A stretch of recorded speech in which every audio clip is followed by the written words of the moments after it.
أعوذ بالله من الشيطان الرجيم. بسم الله الرحمن الرحيم. يا أيها الذين آمنوا إذا قمتم إلى الصلاة فاغسلوا وجوهكم وأيديكم إلى المرافق وامسحوا برؤوسكم وأرجلكم إلى الكعبين وإن كنتم جنبا فاطهروا وإن كنتم مرضى أو على سفر أو جاء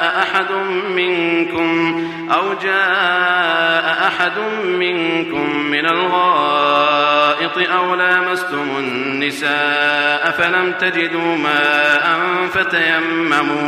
فتيمموا صعيدا طيبا فامسحوا بوجوهكم وأيديكم منه ما يريد الله ليجعل عليكم من حرج ولكن يريد ليطهركم وليتم نعمته عليكم لعلكم تشكرون.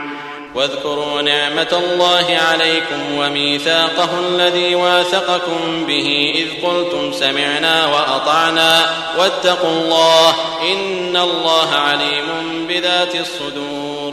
يا أيها الذين آمنوا كونوا قوامين لله شهداء بالقسط ولا يجرمنكم شنآن قوم على ألا تعدلوا اعدلوا هو أقرب للتقوى واتقوا الله إن الله خبير بما تعملون. وعد الله الذين آمنوا وعملوا الصالحات لهم مغفرة وأجر عظيم والذين كفروا وكذبوا بآياتنا أولئك أصحاب الجحيم. يا أيها الذين آمنوا اذكروا نعمة الله عليكم إذ هم قوم أن يبسطوا إليكم أيديهم فكف أيديهم عنكم واتقوا الله وعلى الله فليتوكل المؤمنون. صدق الله العظيم. الحمد لله رب العالمين والصلاة والسلام على سيد المرسلين وعلى آله وأصحابه أجمعين أما بعد.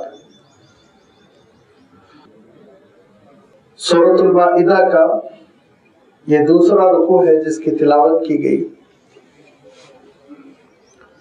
آیت نمبر 6 سے یہ رکوع شروع ہو رہا ہے اور آیت نمبر 11 پر یہ رکوع ختم ہو رہا ہے. اللہ تعالیٰ نے اس رکوع میں غیر معمولی اہمیت رکھنے والے دو احکام کا تذکرہ فرمایا. ایک کا تعلق ہماری عملی زندگی سے ہے، دوسرے حکم کا تعلق ہماری فکری تربیت سے ہے، ہماری اخلاقی تربیت سے ہے. جیسے کہ شروع میں عرض کر چکا ہوں کہ جیسے ہم آپس میں ایک دوسرے کے ساتھ عہد و پیمان کرتے ہیں، ایگریمنٹس ہوتے ہیں، قول و قرار ہوتا ہے، وعدے ہوتے ہیں، خرید فروخت ہوتے ہیں، تو یہ سب جہاں عقد کہلاتے ہیں، ایگریمنٹ کہلاتے ہیں، وہی اللہ تعالیٰ کا دین جو ہم نے قبول کیا اور جس کا اعتراف ہم ہر رکعت میں کرتے ہیں، ایاک نعبد و ایاک نستعین، یہ بھی اللہ تعالیٰ سے ایک عہد ہے، ایک ایگریمنٹ ہے کہ ہمارا کام بندگی ہے. اللہ تعالیٰ اس کے بدلے میں توفیق، مدد، نصرت، ضروریات زندگی کی تکمیل فرمائے گا. یہ دیکھا جائے تو عبد و معبود بندے اور اس کے خدا کے درمیان ایک عہد ہے. اسی لیے اللہ تعالیٰ نے کئی مقامات پر یہودیوں کے لیے، عیسائیوں کے لیے شریعت پر عمل کرنے کی تاکید کی تو المیثاق کا لفظ ارشاد فرمایا، جس کے معنی ہوتے پکا معاہدہ. ایسا معاہدہ جس میں وثوق ہو، کانفیڈنس ہو، اعتماد ہو، کھل کر کیا گیا ہو. شریعت اسلامی کے لیے بھی اللہ تعالیٰ نے میثاق کا لفظ استعمال کیا، انشاءاللہ وہ لفظ بھی آئے گا۔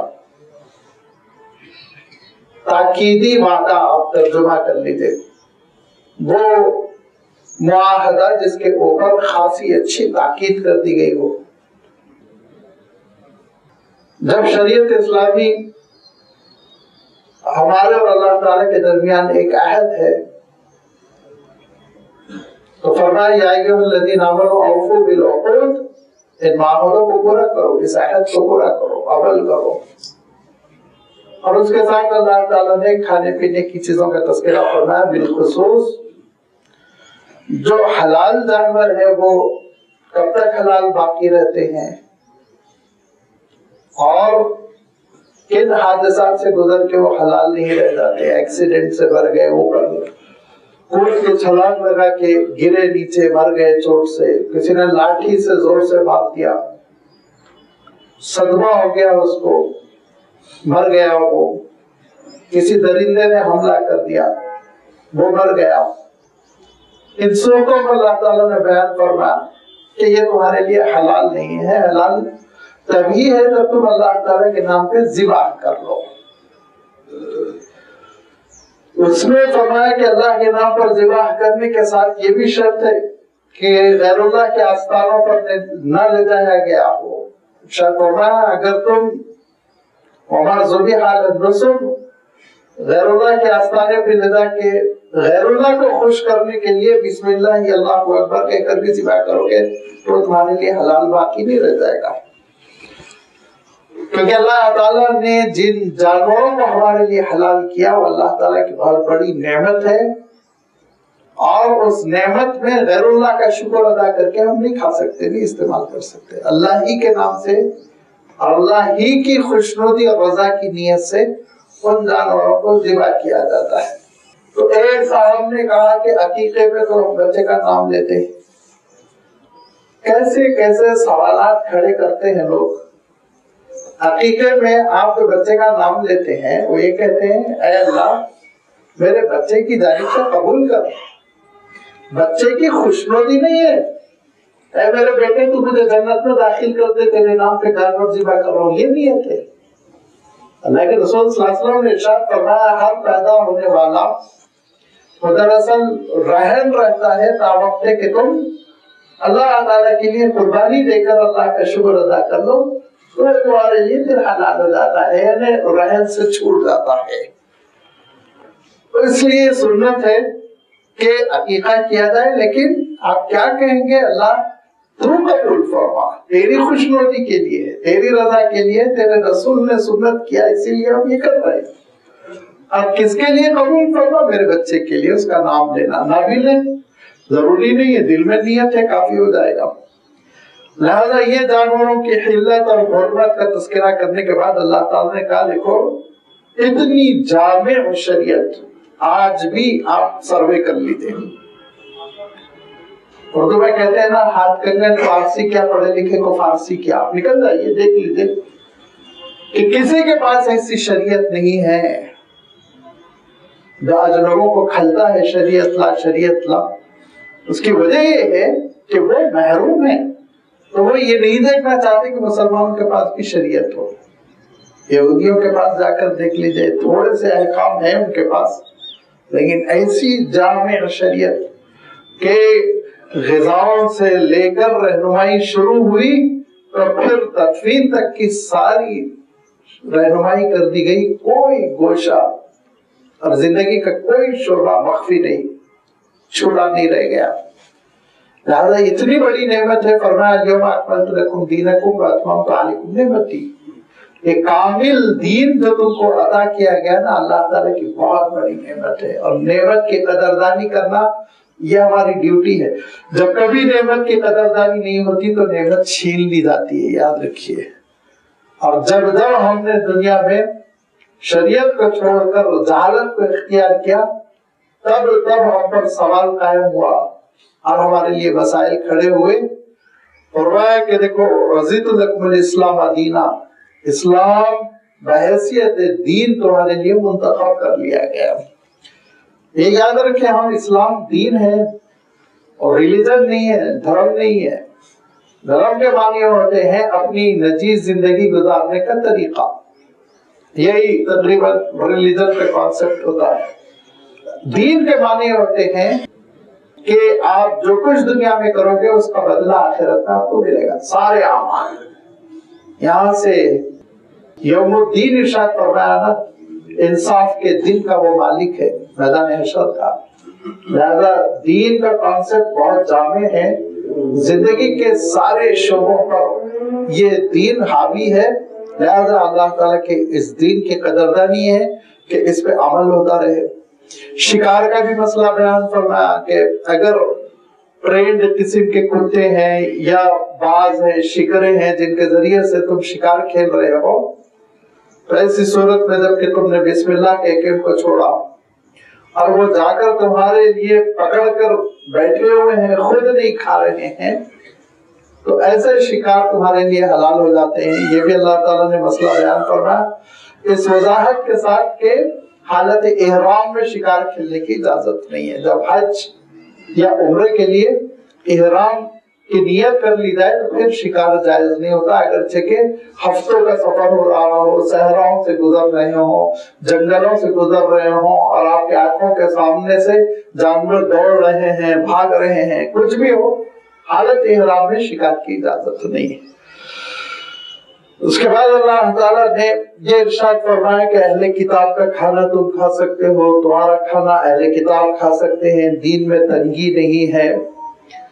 میں نے عرض کر دیا تھا کہ جہاں تک نان ویج کا مسئلہ ہے تو اس میں ذبیحہ ہونا، حلال ہونا شرط ہے.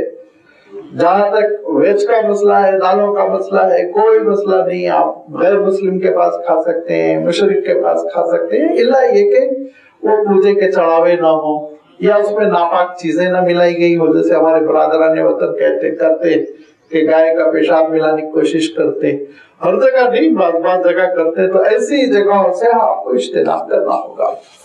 اس کے بعد اللہ تعالیٰ نے نکاح کے سلسلے میں بھی ایک اشارہ کر دیا کہ اگر کتاب پر ایمان رکھنے والی خاتون اسلامی مملکت میں رہتی ہو تو ان سے مردوں کے لیے نکاح جائز ہے، لیکن عورتیں ایسے غیر مسلم کتابی مرد سے نکاح نہیں کر سکتی. اس کی تفصیل کر چکا ہوگا، کیونکہ مسئلہ یہ ہوتا ہے کہ کتابی ہونا یہ بہت بڑی بات ہے. آج کی دنیا میں کوئی عیسائی کتابی نہیں ہے. آپ اس سے پوچھ لیجیے، کوئی کتاب پہ ایمان نہیں، کتاب پہ عمل نہیں ہے. کتاب کا کانسیپٹ کیا ہے، کیسے نازل ہوئی، کیسے حضرت عیسیٰ علیہ السلام نے ان کو عطا کی، کسی بھی چیز میں وہ کلیئر نہیں ہے. لہذا ان کو کتابی نہیں کہیں گے. آپ صلی اللہ علیہ وسلم کے دور میں وہ باضابطہ تلاوت کرتے تھے، سمجھتے تھے، عمل کرتے تھے. کسی حد تک ان کے اندر توحید کا، رسالت کا، آخرت کا کانسیپٹ تھا. اور مسئلہ یہ تھا کہ اس زمانے میں بڑی تعداد میں اہل کتاب خواتین اسلامی مملکت میں پائی جاتی تھی. اگر ان کا نکاح نہ ہو، ان کا انتظام نہ ہو تو ان کا جینا مشکل ہوتا. لہذا اللہ تعالیٰ نے اجازت دی تھی. اب یہ بات ذہن میں رکھنی چاہیے کہ والمحصنات من الذین اوتوا الکتاب، کتاب پر ایمان رکھنے والے ہوں. لہذا ہر ایک سے نکاح نہیں ہو سکتا. اس شرط پر جو اللہ تعالیٰ نے قرآن پاک میں لگائی وہ جانچنے کے بعد ہی ہو سکتا ہے. آگے آج جو دو حکم آ رہے ہیں جن کا میں نے بھی اشارہ کیا کہ اس رکوع میں جو اہم ترین احکام کا اللہ تعالیٰ نے تذکرہ فرمایا. پہلا حکم وضو کا ہے، بڑا عملی حکم ہے. فرمایا یا ایھا الذین آمنوا اذا قمتم الی الصلاۃ، اے ایمان والو جب تم کبھی نماز کا ارادہ کرو. قمتم کے معنی کھڑے ہونے کے ہوتے ہیں، جب تم نماز کے لیے کھڑے ہو جاؤ. لیکن ہم بھی کہتے ہیں نا اپنی ذمہ داریوں کے ساتھ کھڑے ہو جاؤ. تو کھڑے ہونے کے معنی وہ نہیں ہے کہ فزیکلی نماز کے لیے بس کھڑے ہونا ہو، مصلی پہ جانا ہو تب وضو کریں. نماز کا ارادہ، نماز کا وقت ہو جائے، نماز کی نیت کر لیں، وضو کر لیں. اس میں یہ بھی وضاحت کر دی گئی کہ اگر باوضو ہے تو یہ حکم باقی رہے گا لیکن مستحب کے درجے میں. اچھا ہے، باوضو ہے، عصر کے لیے وضو کیا تھا، مغرب کے لیے اب نماز پڑھنی ہے، بالکل پڑھ سکتے، اجازت ہے. اللہ کے رسول صلی اللہ علیہ وسلم سے ثابت ہے. متعدد صحابہ نے روایت کی، متعدد مواقع میں، فتح مکہ کے موقع پر، خیبر کے موقع پر، کہ اللہ کے رسول صلی اللہ علیہ وسلم نے عصر کے لیے وضو فرمایا، سفر کا عالم تھا، دیکھتے دیکھتے مغرب کا وقت ہو گیا، اللہ کے رسول صلی اللہ علیہ وسلم نے اسی وضو سے امامت فرمائی، کوئی حرج نہیں۔ ساری امت اس حدیث کی بنیاد پر یا اللہ کے رسول صلی اللہ علیہ وسلم کے اس عمل کی بنیاد پر یہی ایمان رکھتی ہے، یقین رکھتی ہے کہ اگر آپ باوضو ہیں تو پھر دوبارہ نماز کے لیے وضو کرنا شرط اور ضروری نہیں، لیکن بہتر ہے، اجر کے لیے بہتر ہے، زیادہ اجر ملے گا۔ اور اس کو صحابہ کہتے تھے نورون علی نور، ایک نور ہے تمہارے پاس اور ایک وضو کر لو گے تو ڈبل نور ہو جائے گا، دوبارہ ایک اور نور مل جائے گا۔ یا ایھا الذین آمنوا اذا قمتم الی الصلاۃ فاغسلوا وجوہکم، وضو کے جو 4 اہم فرائض ہے اللہ تعالیٰ نے ان کا تذکرہ فرمایا۔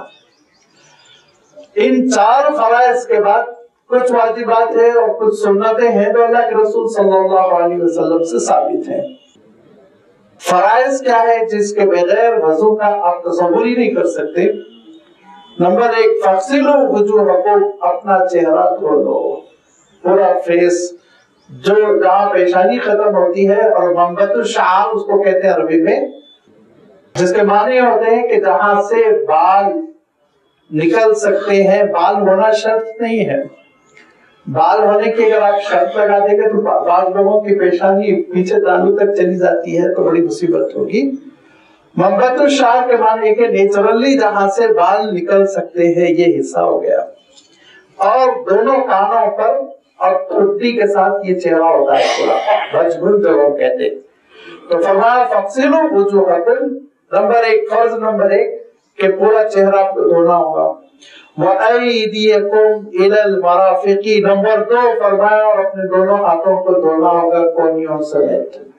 إِلَى الْمَرَافِقِ کا اس کے معنی یہ کہ کونیاں بھی اس میں شامل رہیں گی، کونیوں تک دونوں ہاتھ دھونا ہے آپ کو۔ دوسرا فرض، وَامْسَحُوا بِرُؤُوسِكُمْ، اور اپنے سر کا مسح کر لینا، سر پر ہاتھ گیلا کر کر سہلا لینا، یہ نمبر 3۔ وَأَرْجُلَكُمْ إِلَى الْكَعْبَيْنِ، اور اپنے دونوں پیر، کعبہ کہتے ہیں جو 2 طرف ہڈیاں نکلی ہوئی ہوتی، کعب کے معنی عربی میں ابھرا ہوا ہونا، تو ٹخنوں تک دونوں پیر کا دھو لینا۔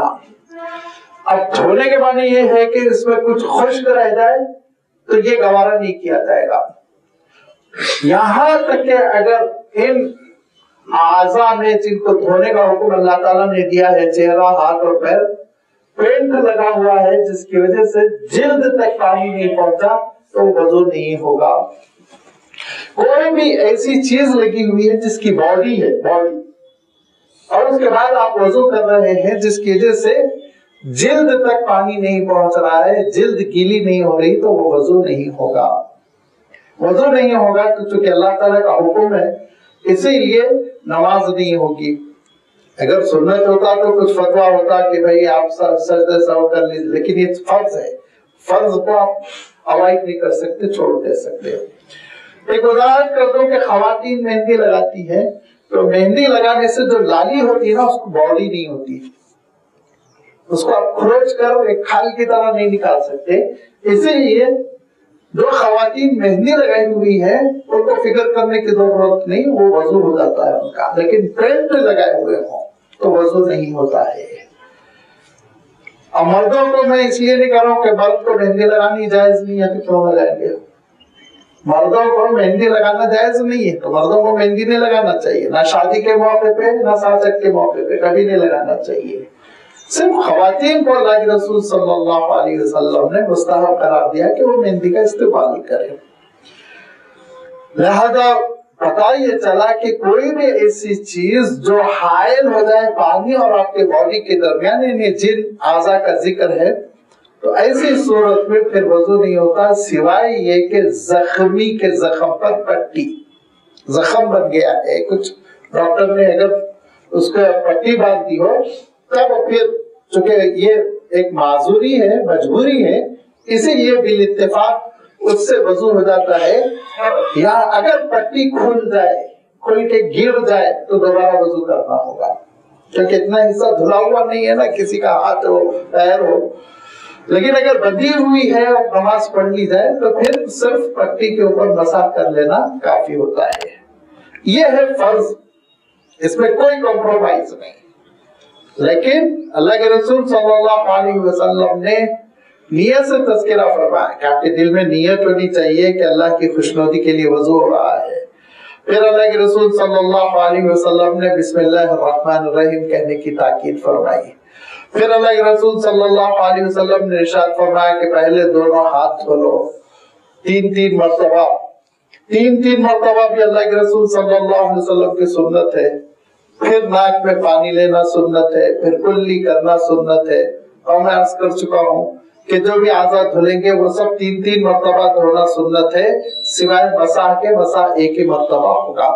آپ پیشانی کی طرف سے ہاتھ پیچھے کی طرف لے جائیں گے، پیچھے سے پھر پیشانی کی طرف لا لیں گے، یہ سنت ہے. باقی وہ مستحبات، نوافل، تفصیل، اس نے یہ پسند کیا، اس نے گردن کو پسند کیا، کسی نے کان کو پسند کیا، یہ آپ اپنے اپنے بزرگوں سے پوچھ لیجئے. سنت سے اتنی ثابت ہے. اور ہر عضو کا دھونا چاہے ہاتھ ہو یا پیر ہو سیدھے جانب سے شروع کرنا سنت ہے. وضو ختم ہو جائے وضو کی دعا پڑھ لینا سنت ہے. یہ ساری چیزیں سنت ہے. سنت کے معنی اہمیت گھٹانا نہیں، اللہ کے رسول صلی اللہ علیہ وسلم کا طریقہ کار ہے. جب عبادت کرنی ہو تو اللہ کے رسول کی طریقے سے کریں گے، اپنے طریقے سے تھوڑی کریں گے. یہ سب سنن ہے، لہذا یہ احکام معلوم کرنا چاہیے. نواقی سے وضو کیا کیا ہے، وضو کن کن چیزوں سے ٹوٹ جاتا ہے، یہاں پہ اس کا تذکرہ نہیں. اللہ کے رسول صلی اللہ علیہ وسلم نے بیان فرما دیا ہے، استنجے کو ہٹانا، ریگ کا خارج ہونا، ٹیکا لگا کر سو جانا وغیرہ وغیرہ، اور بھی 2-3 چیزیں ہیں. لہذا یہ چیزیں، یہ سارے احکام معلوم کرنا. وَإِن كُنتُمْ جُنُبًا فَاطَّهَّرُوا، لیکن کسی شخص کو اگر غسل کی ضرورت ہے تو اچھی طرح غسل کرے. فَاطَّهَّرُوا، اللہ تعالیٰ نے ارشاد فرمایا.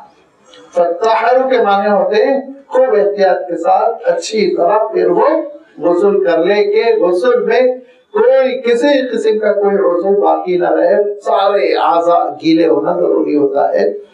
اور سنت سے جو غسل کا طریقہ ثابت ہے وہ یہ کہ اللہ کے رسول صلی اللہ علیہ وسلم اگر کہیں کوئی چیز لگ گئی ہوتی تو اس کو دھو لیتے. یہ تاکید ہے کہ اگر جسم کے کسی حصے میں نجاست لگی ہوئی ہے تو اس کو پہلے دھو لو. مثلا مثال کے طور پر جانور ذبح کرتے ہیں، ان کا خون اچھل کے گر جاتا ہے، نجس سے پہلے اس کو صاف کر لو، ہٹا لو، دھو لو. پھر اس کے بعد سے آپ صلی اللہ علیہ وسلم وہ وضو فرماتے جو نماز کا ہے، سوائے پیر دھونے کے. پیر نہیں دھوتے آپ. اور اللہ کے رسول صلی اللہ علیہ وسلم سیدھے کاندھے سے پانی ڈالتے، پھر بائیں کاندھے پہ، پھر سر سے، لیکن ایسا کہ پورا جسم گیلا ہو جائے. اور اس جگہ سے جہاں آپ نے غسل کیا تھوڑا سا ہٹ کر خشک مقام پر جا کر آپ صلی اللہ علیہ وسلم اپنے پیر بھی دھو لیا کرتے تھے. یہ سنت سے ثابت ہے. وَإِن كُنتُم مَرْضَىٰ، لیکن اگر تم بیمار ہو، اور اعلیٰ سفرین، اور سفر میں ہو، پانی نہیں مل رہا ہے، جیسے پلین میں آپ پانی نہیں ملے گا، لازمی بات ہے، بہت تھوڑا سا پانی ملتا ہے، وضو کرنا مشکل ہوتا ہے. اور جاء أحد منكم من الغائط، اور ایسی صورت میں جبکہ تم ضرورت سے فارغ ہو کر آئے ہو. غائط آپ یوں سمجھ لیجئے پرانے زمانے میں ٹوائلٹ کو کہتے تھے، واش روم کو کہتے تھے. اگرچہ کہ یہ مفہوم نہیں ہے. دور جانا، غائط ایسی جگہ جانا جہاں انسانوں کی نگاہوں سے آپ اوجھل ہو جائے، وہاں جا کے چونکہ ضرورت سے لوگ فارغ ہوتے تھے، اس کو غائط کہتے ہیں.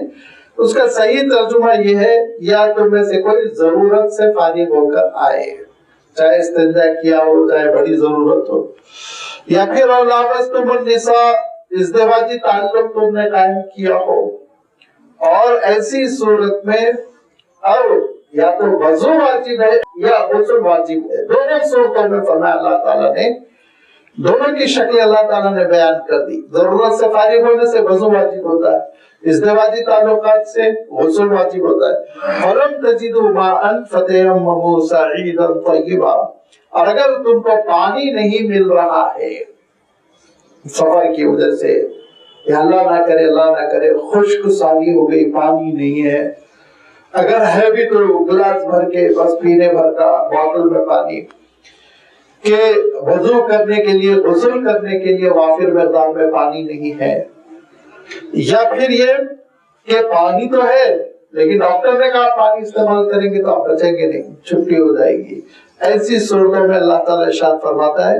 فَتَيَمَّمُوا صَعِيدًا طَيِّبًا، پاک مٹی کا قصد کرو، پاک مٹی کا ارادہ کرو، پاک مٹی اور دھول کے پاس جاؤ۔ تیمم اصل میں تیممہ کے معنی رخ کرنا، جانا، اسی سے امام بنتا ہے جس کے جانب ہم رخ کر کے کھڑے ہوتے ہیں، وہی روٹ ورڈ ہے حمزہ میم میم۔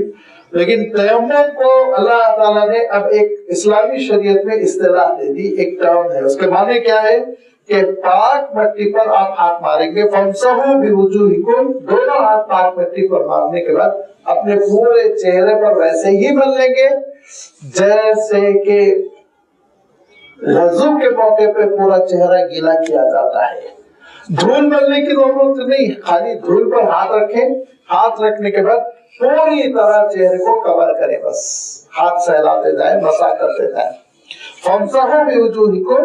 نمبر 2، پہلا فریضہ تو یہی ہے تیمم میں، چہرے پر ہاتھ پھیر لینا، وَأَيْدِيكُمْ مِنْهُ، اور دوسرا فریضہ یہ ہے کہ اپنے بائیں، پھر دوبارہ ہاتھ ماریں گے، ہاتھ رکھیں گے مٹی پر، اور اس کے بعد اپنے لیفٹ سائڈ سے، بائیں ہاتھ سے سیدھے ہاتھ پر پوری طرح ایسے جیسے آپ گیلا کر رہے ہو، کوئی ایسا ایک طرف پھیر لیا نیچے پھیر لیا نہیں، پورا۔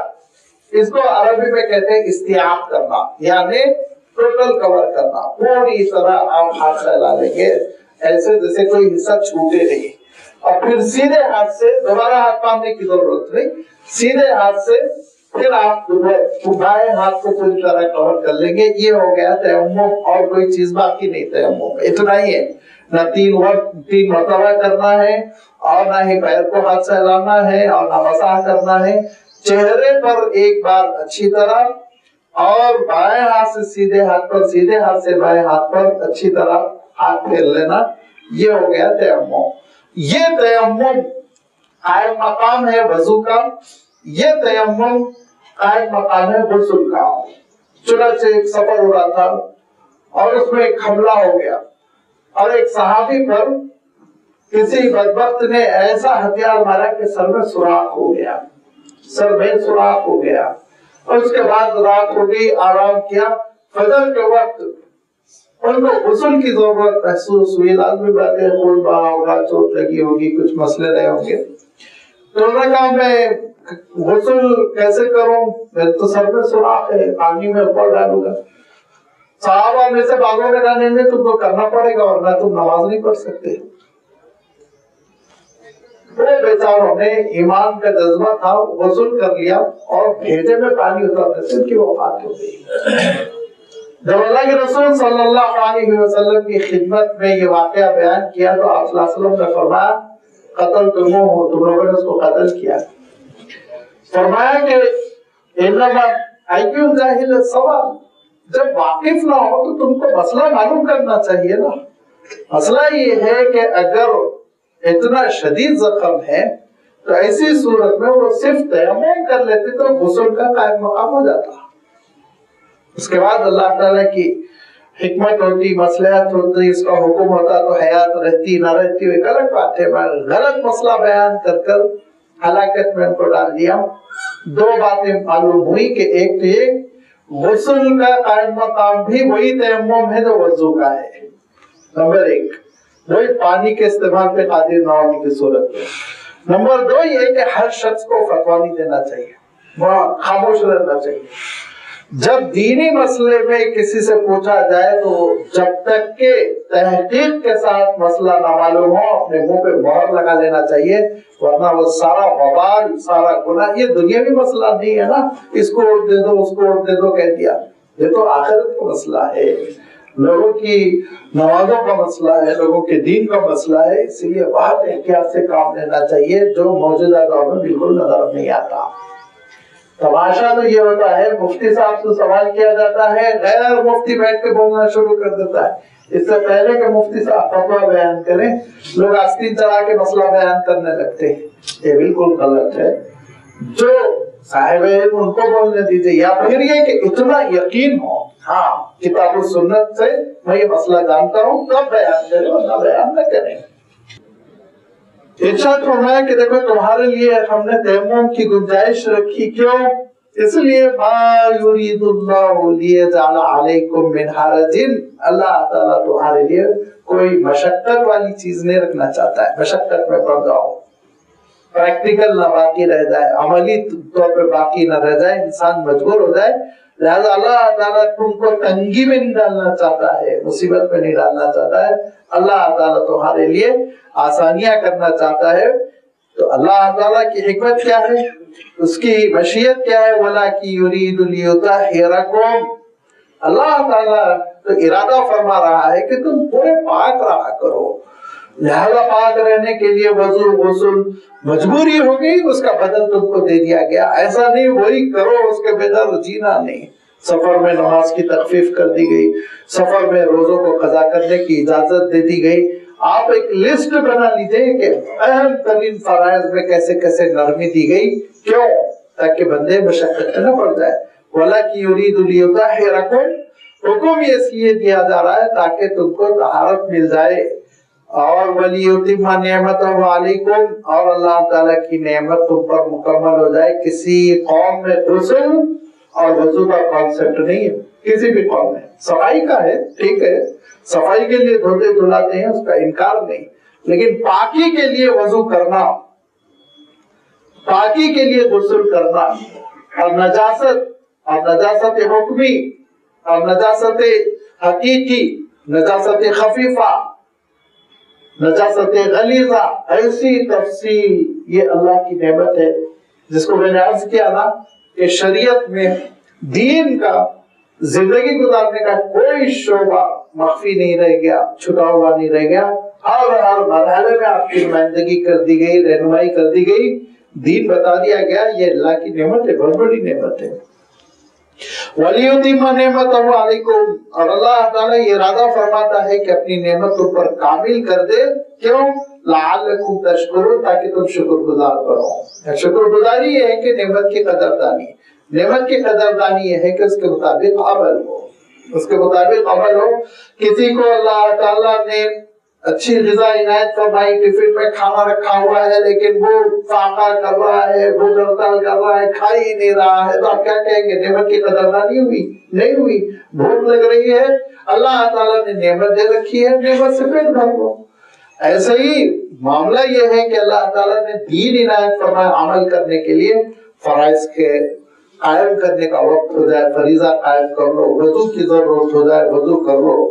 اللہ کے رسول صلی اللہ علیہ وسلم تو وضو کو اتنا پسند فرماتے، اتنا پسند فرماتے کہ اللہ کے رسول صلی اللہ علیہ وسلم بغیر وضو رہنا ہی نہیں چاہتے تھے، یہاں تک کہ اللہ کے رسول صلی اللہ علیہ وسلم فارغ ہوئے ضرورت سے، اور ایک صحابی دوڑ کے پانی لانے کے لیے گئے، وہ زمانہ نلوں کا نہیں تھا نا، ہر جگہ نل لگے ہوئے، کنویں وغیرہ ہوتے تھے، پانی لایا جاتا تھا، تو آپ صلی اللہ علیہ وسلم نے مشاہدہ فرمایا، آپ نے ملاحظہ فرمایا کہ 3-4 منٹ لگیں گے، لہذا اللہ کے رسول صلی اللہ علیہ وسلم نے اتنی مدت بھی بے وضو رہنے کو پسند نہیں فرمایا، وہیں آپ صلی اللہ علیہ وسلم نے تیمم کر لیا، پانی آنے تک بھی بے وضو کسی کیفیت نہ رہے، ضرورت نہیں تھی نا، لیکن آپ صلی اللہ علیہ وسلم کا جو جذبہ طہارت تھا، جو امت کی تربیت آپ صلی اللہ علیہ وسلم چاہتے تھے کہ فوراً وضو کر لیں۔ ایک مرتبہ تو ایسا ہوا کہ ایک صحابی نے کہا السلام علیکم، آپ صلی اللہ علیہ وسلم خاموش رہے، تھوڑی دیر کے بعد کہا وعلیکم السلام۔ وہ صحابی نے کہا اللہ کے رسول میں تو ڈر گیا، آپ مجھ سے ناراض تو نہیں ہے؟ آپ نے جواب نہیں دیا۔ کہا نہیں، سلام اللہ کا ذکر ہے، اور میں نے یہ پسند نہیں کیا کہ میں بے وضو اللہ کا ذکر کروں، میں وضو کر کر آیا ہوں کہ تم کو جواب دے رہا ہوں۔ بہت پسند فرماتے تھے اللہ کے رسول صلی اللہ علیہ وسلم، گھروں سے نکلتے ہوئے ہم وضو کر لیں، رات میں آرام کرنے کے لیے ہم وضو کر کر بستر پر جائیں، یہ تمام وہ مواقع ہیں جہاں وضو کرنا یہ سنت ہے، اچھی بات ہے۔ نماز کے لیے تو پھر فرض ہے۔ اللہ کے رسول صلی اللہ علیہ وسلم ارشاد فرماتے ہیں کہ میدان حشر میں آپ صلی اللہ علیہ وسلم کی شفاعت کبریٰ ہوگی، میدان حشر میں اللہ کے رسول صلی اللہ علیہ وسلم سے حوض کوثر کا پیالہ لینے کے لیے امت کی لائن لگے گی، ایک صحابی نے کہا جب میں غفیر میں اتنی بھیڑ میں آپ اپنی امت کے لوگوں کو کیسے پہچانیں گے؟ تو آپ صلی اللہ علیہ وسلم نے کہا دیکھو تمہارے پاس ایک گھوڑا ہے اور اس گھوڑے کے چاروں پیر گھٹنے سے نیچے سفید سفید ہے. گھوڑے کا کوئی کلر ہو، چاکلیٹی کلر ہو، بلیک کلر ہو، لیکن نیچے چاروں پیر اس کے سفید سفید ہے اور پیشانی بھی اس کی سفید ہے. اور وہ گھوڑے کے جمگھٹے میں نظر آئے تو تم پہچانو گے کہ نہیں پہچانو گے؟ کہاں پہچان لوں گا. اور میں ایسے ہی میں اپنی امت کے لوگوں کو پہچانوں گا کہ اعضائے وضو غرن محجلین من الوضو چمک رہے ہوں گے. جو وضو کے اعضاء ہوتے ہیں نا وہ چاند کی مانی چمک رہے ہوں گے، وہ بہت آسانی سے پہچان لوں گا. تو پتہ کیا چلا؟ وضو اس امت کو نعمت کے طور پر اللہ تعالیٰ نے عنایت فرمایا، وضو کا اہتمام ہونا چاہیے. پھر فرمایا صلی اللہ علیہ وسلم نے جو چاہتا ہے کہ اس کی یہ روشنی میں خوب اضافہ ہو اہتمام کے ساتھ وضو کرے. اسبغوا الوضو، فرمایا کامل وضو کرو، اطمینان کے ساتھ کرو، کمپلیٹلی کرو، جلدی جلدی کچھ گیلا رہ گیا. ایک صحابی نماز کے لیے شروع کا معاملہ ہے، ابھی تربیت نہیں ہوتی تھی، پہلے ہی دوسرا دن رہا ہوگا اسلام. تو کچھ لوگوں کو اللہ کے رسول صلی اللہ علیہ وسلم نے مشاہدہ فرمایا کہ ان کی ایڑیاں گیلی نہیں ہے، وضو کے بعد ایڑیاں خشک ہے. تو آپ صلی اللہ علیہ وسلم نے فرمایا ویل للعقاب من النار، یہ تو جہنم میں جائیں گی ایڑیاں. اگر تم اچھی طرح وضو نہیں کر رہے ہو اور ایڑیاں خشک رہ رہی ہیں، چونکہ پیچھے کا حصہ ہوتا پیر کا لوگ توجہ نہیں کرتے، اسی لیے کامل وضو فرمایا اطمینان کے ساتھ. ورنہ اگر رکعت چھوٹ رہی ہے چھوٹنے دو، کیونکہ وہ رکعت تم بعد میں کمپلیٹ کر لو گے نا. وضو بڑے اہتمام کے ساتھ کرو، مکمل وضو کرو. ناقص وضو کے ساتھ مسجد میں حاضر ہونے کی کوشش نہ کرو، یعنی نماز پڑھنے کی کوشش نہ کرو. وَاذْكُرُوا نعمت اللہ علیکم، اللہ کی نعمت کو یاد رکھو ہمیشہ. شریعت اللہ کی نعمت ہے، مسلمانوں نے اس کو زحمت سمجھ لیا تو اللہ تعالیٰ نے کہا ان کو شریعت سے ہی محروم کرو. ان کے ظالم حکمران خود ان کو شریعت سے محروم کر دیں گے. جب مسلمان اس کو اللہ کی نعمت سمجھ کر سینے سے لگاتے تو ظالم بڑے سے بڑا ظالم اس کی ہمت اور مجال نہ ہوتی کہ وہ اللہ تعالیٰ کی دین کو تبدیل کرنے کی سوچے. فرمایا وَاذْكُرُوا نعمت اللہ، اللہ کی نعمت کو جو تم پھر بھی یاد رکھو. یہ کیا نعمت ہے؟ وَمِيثَاقَهُ الَّذِي وَاثَقَكُم بِهِ، یہ وہی پکا معاہدہ ہے جو تم نے اللہ تعالیٰ سے کر رکھا ہے. یا کہ نعبد، اللہ عبادت تو تیری ہوگی، وضو تیرے لیے ہوگا، نماز تیرے لیے ہوگی، سجدہ تیرے لیے ہوگا، قربانی تیرے لیے ہوگی. خوش کرنے کے لیے اللہ جتنی عبادتیں ہیں وہ سب تیرے لیے ہوگی، غیر اللہ کے لیے کچھ نہیں ہوگا. یہ وہ دین ہے. ارشاد فرمایا جو معاہدہ تم نے کیا اللہ تعالیٰ سے، میثاق کا لفظ ارشاد فرمایا جس کی ابھی میں نے تھوڑی سی ہلکی سی تشریح کی تھی کہ وثوق اردو میں بھی کبھی کبھی یہ لفظ استعمال کیا جاتا ہے تاکید کے لیے، اور میثاق کہتے ہیں وہ وعدہ جس میں قسموں کے ذریعے سے تاکید کر دی گئی ہو، ریٹرن لکھ دیا گیا ہو، سائنیں کر لی گئی ہو، گواہ رکھ لیے گئے ہو. یہ میثاق، یہ شریعت وہ اللہ تعالیٰ سے ہمارا پکا معاہدہ ہے کہ اس میں ہم عمل کریں گے، یہ ہماری بندگی اللہ تعالیٰ جنت عنایت فرمائے گا. یہ اس کی نعمت، اس کا تحفہ. اس کو تم سمعنا واطعنا، جب تم نے یہ کہا کہ ہم نے سنا ہے اللہ کی کتاب کو اور اللہ کے رسول صلی اللہ علیہ وسلم کے ارشادات کو، واطعنا، اور تم نے کہا ہم اطاعت کریں گے، تو اس کے معنی یہ وعدہ کر لیا تم نے اللہ تعالیٰ سے. واتقوا اللہ، اللہ کا تقوی اختیار کرو. اور تقوی یہ ہے کہ اس کی نافرمانی سے بچو، اس کے غضب سے بچو، اس کی پھٹکار سے بچو. ان اللہ علیم بذات الصدور، یاد رکھو اللہ تعالیٰ کا مسئلہ تمہارے حکمرانوں کا نہیں ہے جو تمہارے ظاہر کو جانتے ہیں اندرون کو نہیں جانتے. نہیں، ایسی مجبور قسم کی مخلوق پر اللہ تعالیٰ کو جو قادر مطلق ہے گیس نہ کرو. اس کی شان دوسری ہے، وہ خالق ہے، وہ عالم بذات الصدور. تمہارے سینوں میں کیا نیت ہے اس سے وہ واقف ہے، تمہارے سینوں میں کیا ارادے اس سے واقف ہے. یہاں تک کہ وسوسوں سے بھی وہ واقف ہے، لیکن وسوسوں پہ وہ گرفت نہیں فرماتا، پکڑ نہیں کرتا. لیکن بری نیتیں، بدکاری، ریاکاری، یہ ساری چیزیں آئیں گی تو لازمی بات ہے پکڑ میں آ جاؤ گے. یہ ایک حکم تھا جو ہمارے اور آپ کے لیے پریکٹیکل ہے، عملی ہے. وضو کا اہتمام کرنا چاہیے، بڑی فضیلت ہے. آپ احادیث کی کتابوں کو اٹھا کر دیکھیے کہ اللہ کے رسول صلی اللہ علیہ وسلم نے وضو پر کتنی فضیلتیں بیان فرمائی، وہ پورا ایک چیپٹر ہے. دوسرا حکم میں نے عرض کیا کہ ہمارا فکری ہے، اس امت کو فکر کی جو تربیت دی گئی، اس امت کو جو اخلاقی تربیت دی گئی، معنوی اعتبار سے یہ امت سارے انسانوں کے درمیان زندگی بسر کرے گی تو یہ امت اپنی فکر، اپنے ذہن، اپنے خیالات اور اپنے اخلاق کی وجہ سے جو نمایاں ہونی چاہیے اس کا اللہ تعالیٰ نے تذکرہ فرمایا، یا ایھا الذین آمنوا کونوا قوامین للہ شہداء بالقسط. اے ایمان والو، قوامین ارشاد فرمایا، بڑی بھاری ذمہ داری جس کو کہتے ہیں نا دی گئی کہ تم ثابت قدم کھڑے رہو، لگے رہو اللہ تعالیٰ کے لیے گواہی دینے والے سچائی کی. بالقسط، قسط کا لفظ بھی ہے، آگے عادل کا لفظ بھی ہے. وَلَا يَجْرِمَنَّكُمْ شَنَآنُ قَوْمٍ عَلَىٰ أَلَّا تَعْدِلُوا، کسی قوم کی دشمنی، شنآن کے معنی دشمنی، شأنون کے معنی عظمت. عربی زبان بڑی نازک زبان ہے، یاد رکھیے آپ، تھوڑے سے بھی فرق سے معنوں میں زمین و آسمان کا فرق ہو جاتا ہے. کل یوم ہوا فی شأن، شأن وہاں پہ آپ جھٹکا دیجئے، شان مت بولیے، نعوذ باللہ. شان کے معنی دشمنی، ان شانیہ کا هو الابتر، اے رسول آپ کا دشمن برباد ہوگا. یہاں بھی دیکھیے وَلَا يَجْرِمَنَّكُمْ شَنَآنُ قَوْمٍ، کہ کسی دشمن قوم کی دشمنی تم کو اس بات پر آمادہ نہ کرے اللہ تعدلوا کہ تم عدل چھوڑ دو. ہرگز عدل کرو. کسی بھی دشمن کی دشمنی تم کو مجبور نہ کرتے کہ عدل چھوڑ دے.